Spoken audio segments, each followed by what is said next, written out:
This week, Regatta gives you the lowdown on foils with the first experiences to date aboard the incredible AC-72s competing in the America's Cup.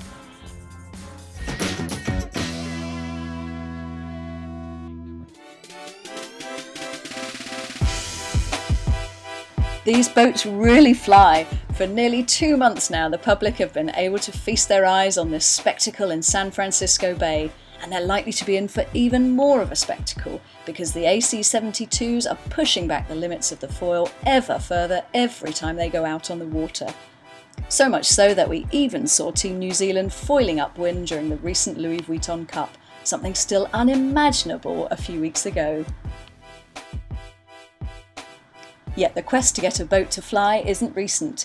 In fact, its history is reminiscent of that of aviation. Research, trials and hiccups, but ultimately an objective reached with some sterling performances.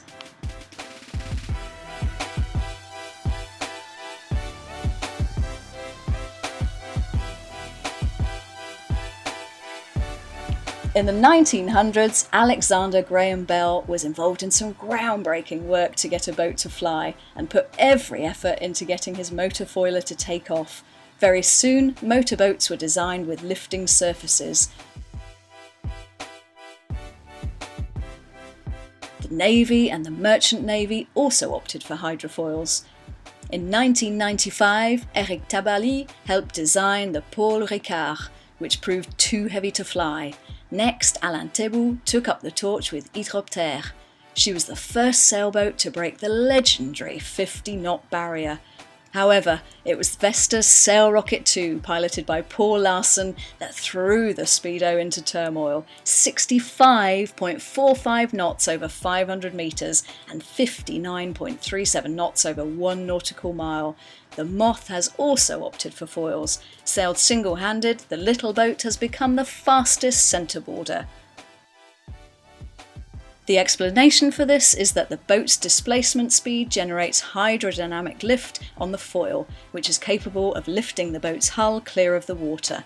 Thanks to this transfer of lift, the hull's drag is reduced, allowing the boat to go faster. For an AC-72, that translates as 10 to 15% faster, as well as being more stable and easier to handle. The size of the AC-72's foils are around 2 metres in length and 70 centimetres in width, a great all-carbon surfboard. With boats weighing in excess of 6 tonnes though, innovations have also been required in the design of the foils. The appendages have to withstand 8 tonnes of pressure to take off and fly, and up to 15 tonnes when turning. Aboard, the crew can adjust the rake of their foil to take off from and return to the water. They can also alter the lateral angle as you would a canting keel and modify the angle of the foil's leading edge. All these operations enable the sailor to fly fast, well and for long periods of time according to the conditions. So long in fact that the boats no longer touch the water when jibing. And as I said at the start of this programme, incredibly the boats now foil upwind. Given that the New Zealanders were still experimenting with their boat during the Louis Vuitton Cup, there's sure to be a spectacle in store for this America's Cup final. But that's next weekend, and it's an absolute must. Have a great week everyone, and fair winds.